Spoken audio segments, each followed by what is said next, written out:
नमस्कार दोस्तों, आप सभी का स्टॉक इजी में स्वागत है। दोस्तों, जैसे हम हमेशा कहते हैं कि आपको रेड फ्लैग्स को बिल्कुल भी इग्नोर नहीं करना चाहिए। अगर आपको किसी स्टॉक में कुछ चीज़ दिखती है जो कि आपको लग रहा है कि मैनेजमेंट जो चीज़ बोली है उससे कंपेयर करें आप नंबर्स को, अगर वो मैच नहीं हो रहा है, मैनेजमेंट का बोला हुआ एग्जीक्यूशन अगर आपको नहीं दिख रहा है, तो उस चीज़ को तुरंत आप वहाँ पे और डीपली जाके एनालाइज करिए।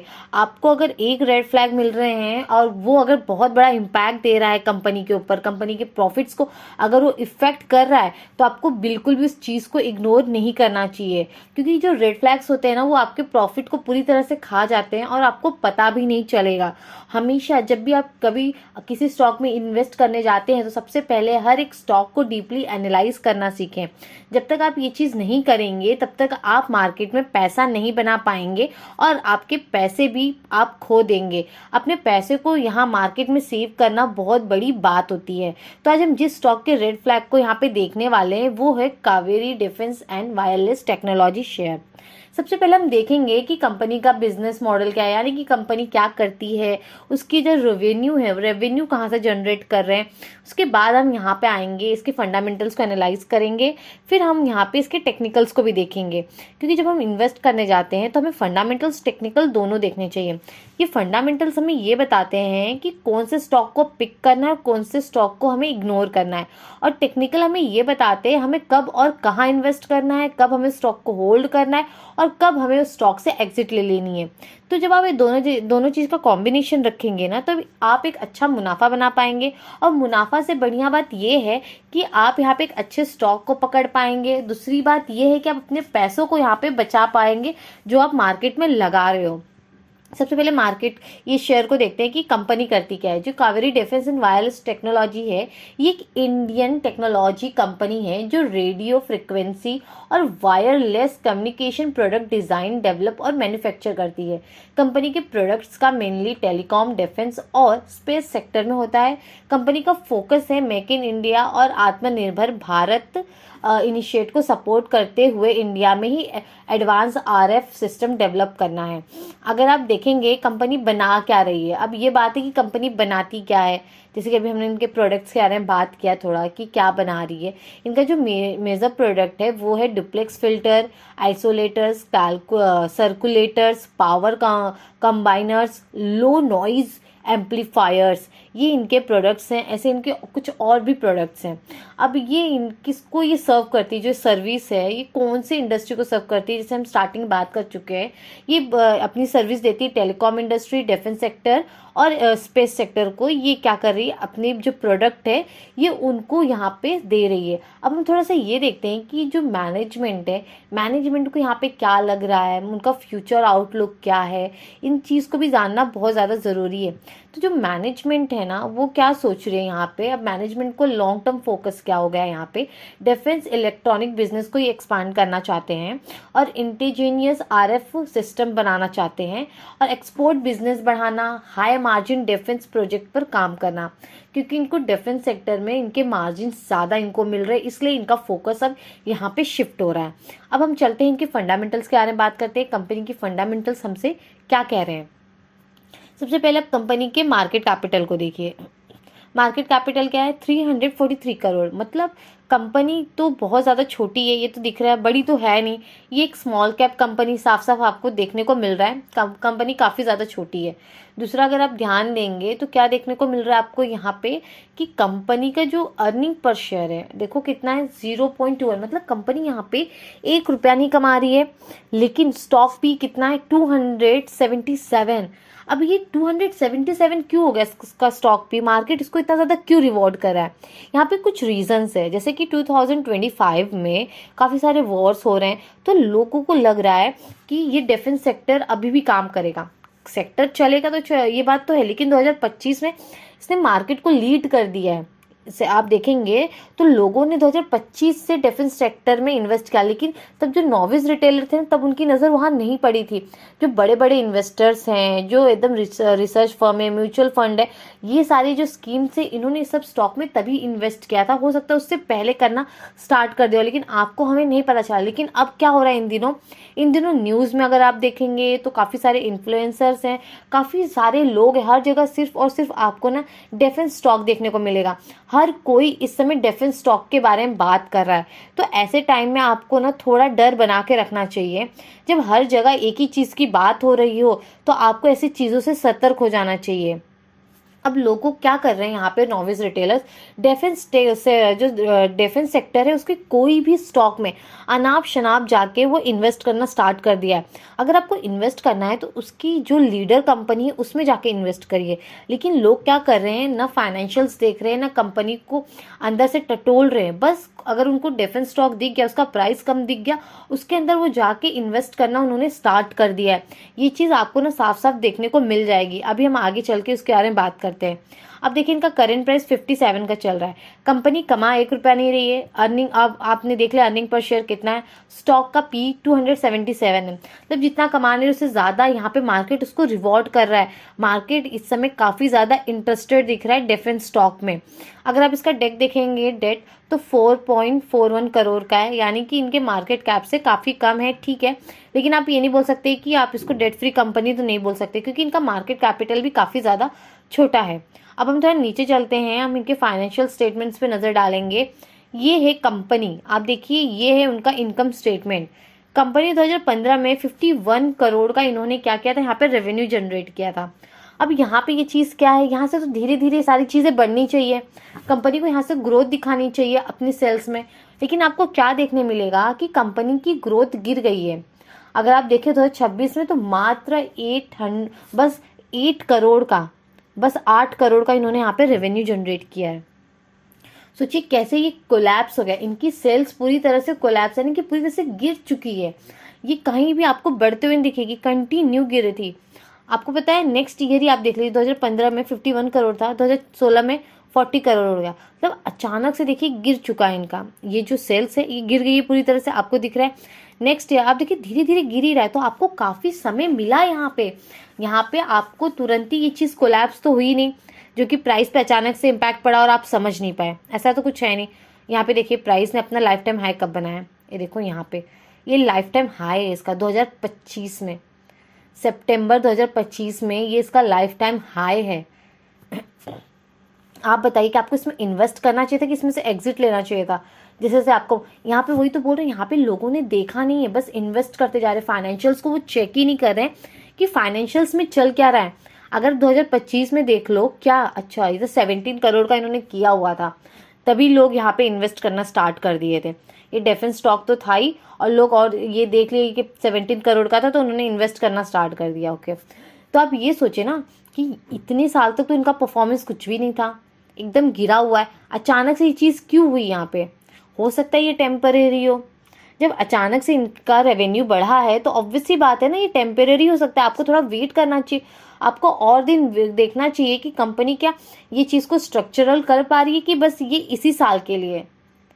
यहाँ पे देखो 17 करोड़ था, मार्च में आया रिजल्ट, अब ये मार्च में नहीं, तो भी थोड़ा टाइम लग गया होगा इसको, जून में ये चीज़ आई होगी। ठीक है, ये जून में आई होगी, तो उसके बाद लोगों ने क्या किया, ये देखो यहाँ से, ये देखो एकदम झट से प्राइस ऊपर पहुँच गया। सितंबर में प्राइस यहाँ पे थी, और यहाँ पे तो ऑब्वियस सी बात है रिटेलर्स तो बिल्कुल भी नहीं निकले होंगे, वो यहाँ पे ज़रूर फंस गए होंगे स्टॉक में। अब देखो यहाँ पे आपको ऐसे स्टॉक्स को इग्नोर करना सीखना होगा, नहीं तो आप अपने पैसों को इग्नोर कर रहे हो, इसका मतलब ये हो रहा है। लाइव आप देखो काफ़ी टाइम से तो इनकी जो रेवेन्यू थे वो गिरे हुए थे। इस साल भी इन्होंने कोई बड़ा यहाँ पे तीर नहीं मारा है। पिछले साल 17 करोड़ का था, इस साल इनका 8 करोड़ का रह गया है। देखो किस तरह बस एक ही साल में इनकी रेवेन्यू गिर गई। अगर ये इस चीज़ को स्ट्रक्चरल बनाना चाहते तो कुछ ना कुछ करते, अपनी सेल्स को बढ़ाते, लेकिन यहाँ पे उन्होंने क्या किया, सेल्स नहीं बढ़ पाई वो, क्योंकि मैनेजमेंट के तो कैपेसिटी नहीं दिख रही है।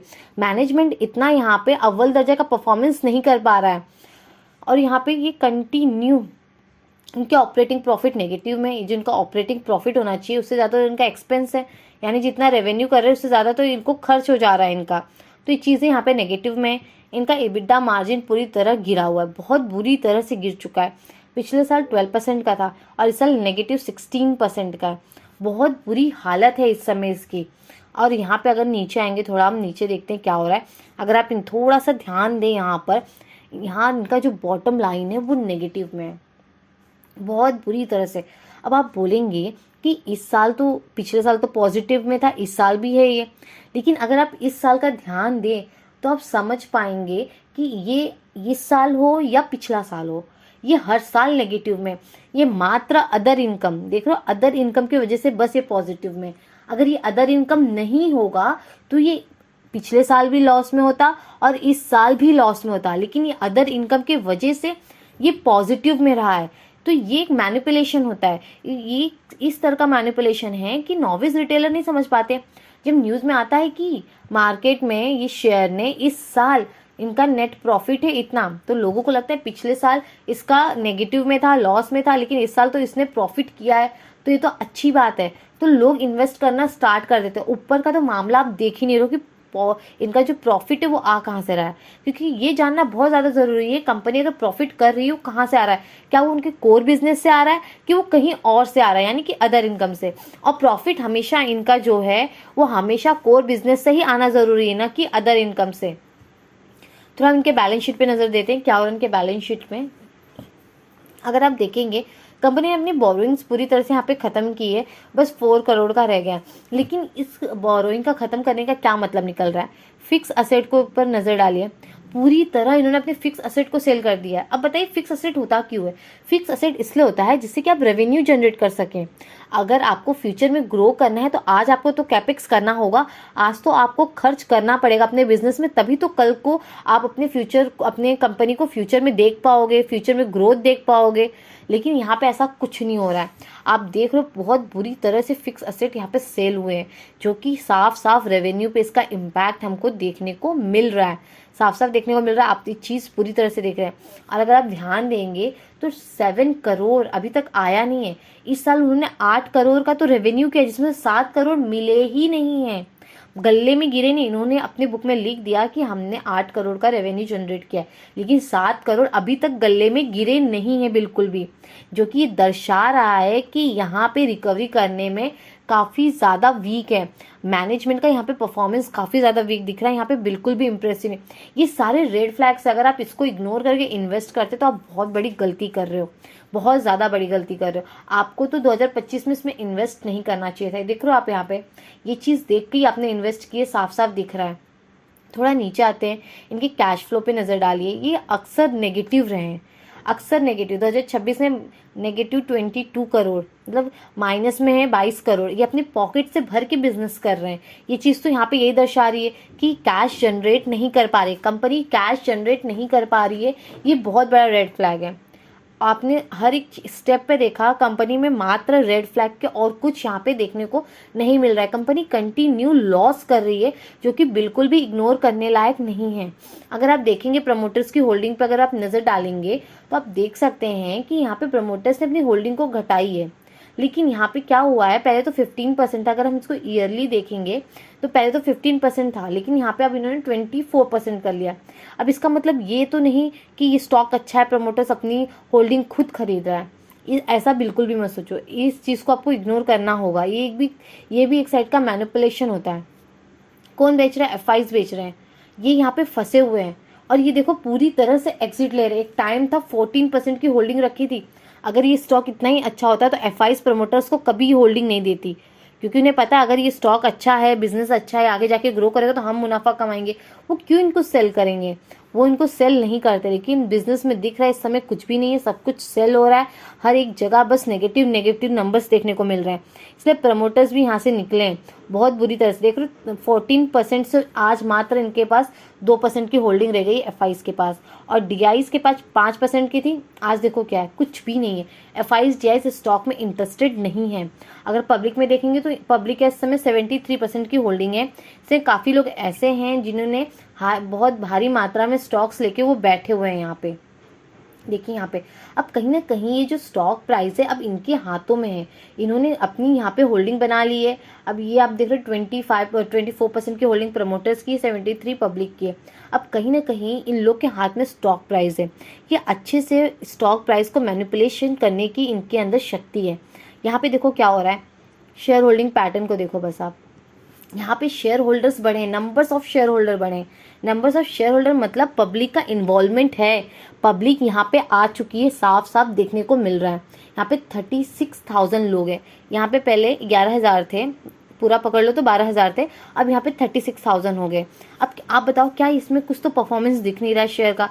और यहाँ पे शेयर सितंबर से तो कंटिन्यू गिरा है। 2025 के अगर हम देखेंगे सितंबर से, तो शेयर प्राइस कंटिन्यू गिर रही है। अगर शेयर प्राइस कंटिन्यू गिर रही है तो ये जो पब्लिक है यहाँ पे उनको आने की क्या ज़रूरत है। प्राइस वहाँ से ऊपर गई नहीं, कंटिन्यू प्राइस नीचे गिर रही है। तो नंबर्स ऑफ शेयर होल्डर यहाँ पे बढ़ रहे हैं, मतलब पब्लिक बिना कुछ सोचे समझे किसी भी स्टॉक में जाके इन्वेस्ट कर रही है। ये चीज़ आपको हमेशा इग्नोर करनी चाहिए। गिरते हुए शेयर में कभी पैसा मत लगाइए। अगर ऊपर से चाकू गिर रहा है तो खरबूजे पे गिरेगा तो कटेगा, या फिर खरबूजा को आप चाकू पे गिराइए, कटना तो खरबूजे को ही। साफ साफ चीज़ें यहाँ पे दिख रही है। देखो यहाँ पे हो क्या रहा है, प्राइस यहाँ पे थी, ये देखो ऊपर गई। अरे ये चीज़ आप देख रहे हो सर्किट से गई है। यहाँ पे अगर आप देखोगे ना, यहाँ पे वॉल्यूम काफ़ी ज़्यादा कम है, आपको साफ साफ देखने को मिल जाएगा। अब पब्लिक का इन्वॉल्वमेंट हो चुका है। अब पब्लिक जहाँ आ जाती है ना, वहाँ पे पैनिक बहुत आराम से क्रिएट होता है। थोड़ा भी प्राइस अगर नीचे गया तुरंत तो सेल करना स्टार्ट कर देते हैं। इसलिए ज़्यादातर प्रमोटर्स अपने हाथ में होल्डिंग रखना पसंद करते हैं। अगर कुछ चीज़ उन्हें गड़बड़ दिखती है ना, तो अपने हाथ में शेयर्स लेने की वो अच्छे से सोचते हैं कि हम अपने पास बायबैक कर ले, अपने पास शेयर्स को रख लें। अगर प्रमोटर्स को भागना ही है पब्लिक को बेच के, तब वो ऐसा कुछ भी नहीं करते। उन्हें तो बस खुद एग्जिट लेना है ऐसे स्टॉक से। देख रहे हो यहाँ पे तुरंत कितना, या अगर देखेंगे मोटा माटी ये 60% तो होगा ही, अपने हाई लाइफ टाइम हाई से गिर चुका है। देखो यहाँ पे हाँ 64% ही नीचे है शेयर, साफ साफ देखने को मिल रहा है। कितनी बड़ी गिरावट आ चुकी है यहाँ पे। क्या आपको ऐसे स्टॉक में इन्वेस्ट करना चाहिए? ये कंटिन्यू गिर रहा है। अगर हम इसको डेली पे देखेंगे ना, डेली में आपको कुछ देखने मिलेगा कि कैसे इसमें सर्किट लग रहा है। ये देखो ये सर्किट है। अगर आप देखेंगे इसमें वॉल्यूम्स, ये देखो ये क्या है, ये सर्किट है। सर्किट से प्राइस ऊपर गया हुआ है, मतलब कुछ लोगों ने मिल के प्राइस को ऊपर ले गए। जब ऊपर गया फिर उन्होंने क्या, यहाँ पे पब्लिक की नज़र में आ गया शेयर, और वो यहाँ पे खरीदना शुरू कर दिए। और जिस तरह ये डिफेंस सेक्टर का स्टॉक है तो लोगों की नज़र में और आ गया, सस्ता भी है, तो उन्होंने तुरंत ही स्टॉक खरीदना शुरू कर दिया। उनको लगा डिफेंस स्टॉक है कोई भी चल जाएगा, लेकिन ऐसा नहीं। जब तक उसके फंडामेंटल स्ट्रांग नहीं है, कोई भी स्टॉक का चलना बहुत ज़्यादा मुश्किल है। तो दोस्तों आज के लिए मैं ही रुकते हैं। अगर वीडियो आपको यूजफुल लगा है तो लाइक कमेंट सब्सक्राइब जरूर करें।